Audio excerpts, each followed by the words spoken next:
friends. This is Ashley Latecki-Ellenboss with Sky House Herb School and Apothecary.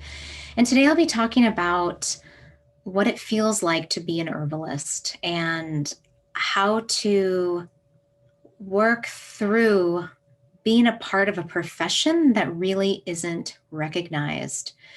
And I've been thinking about this a lot lately. I had an encounter first at a neighborhood party where everyone was talking and getting to know one another. We were new to our neighborhood, and people were asking, well, what do you guys do? And I'm an herbalist, and all of a sudden people say, I could just feel, okay, I'm really uncomfortable. I don't know what to do with this. And, um, you know, they say, okay, well, and I say, yeah, I work with plants as medicines, and I teach people how to use medicinal plants and teach people how to identify plants in nature. So it's kind of like, I'm kind of like a botanist slash, kind of Renaissance, holistic practitioner.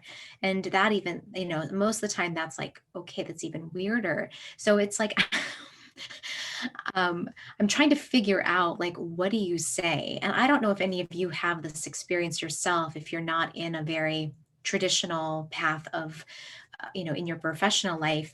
And then the other thing that happened was I was at the doctor's office, and, it was the same thing. The doctors wanted to do a procedure, and I was asking a lot of questions, and I said, well, I want to know about this and this.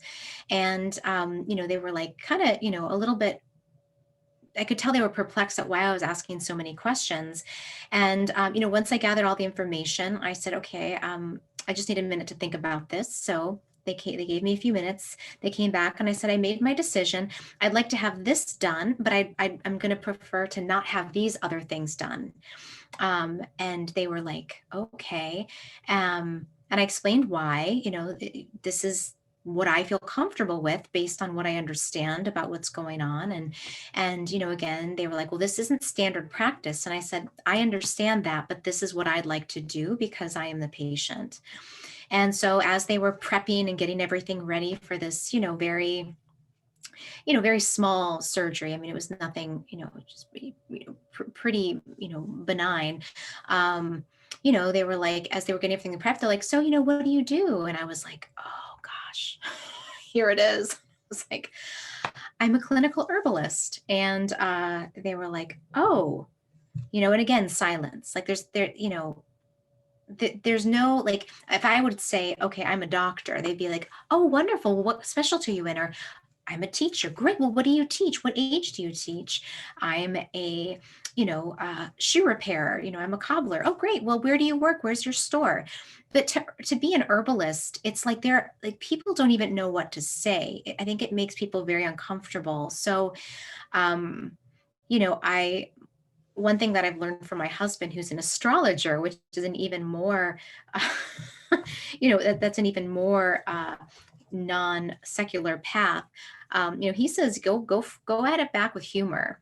So, I tried my hand at it, and I just said to the doctors, I just said, yeah, I'm into plants and all that hippy dippy stuff. I was like, but let me tell you, I am here because I also believe in Western medicine. So, I'm not that far, into the woods with all this stuff. And they kind of had a laugh, and it was like, okay, well, this is a little bit better because they're about to do a procedure here, and I don't, I want them to be relaxed. I want to feel relaxed.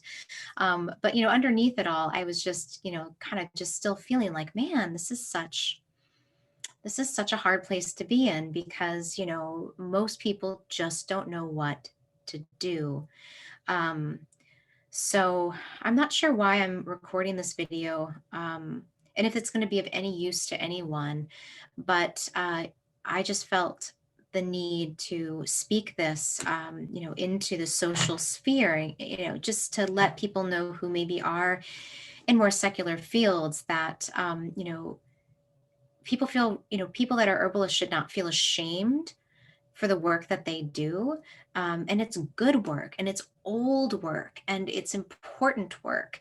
And, it's underpaid and under respected.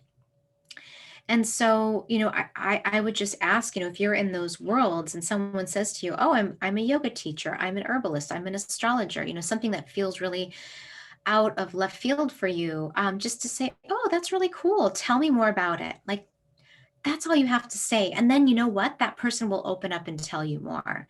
And you may learn something. They may be able to express something they haven't been able to express. And for those of you who are in fields where you're asked with this question, and for most of us, we fear that question. It's like we avoid it at all costs. That "what do you do" question. And so maybe, the response that my husband has taught me, which is to, you know, try to just play some humor into it. Hopefully, maybe that will help you, just to say something like, "Yeah, I'm a yoga teacher, but, like, you know, I bend around a lot, but I'm definitely not evolved and I'm definitely not enlightened." Like, just because there's all these stereotypes. So, like herbalists have the stereotypes of being like really hippy dippy granola living out in the forest. So, just use whatever the greatest stereotype is to diffuse some of that tension. And then maybe a conversation can open. And sometimes it cannot. Sometimes people just aren't interested, especially like people you'll never see again, that those elevator conversations. But, at least they might see, then, the next time they might meet an herbalist, they'll be like, "Oh, well, they were pretty normal." So maybe I can engage this time. So anyway, thanks for listening.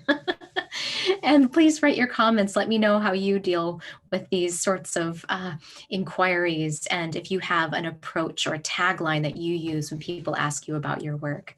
So thanks again for listening, everyone. Take care.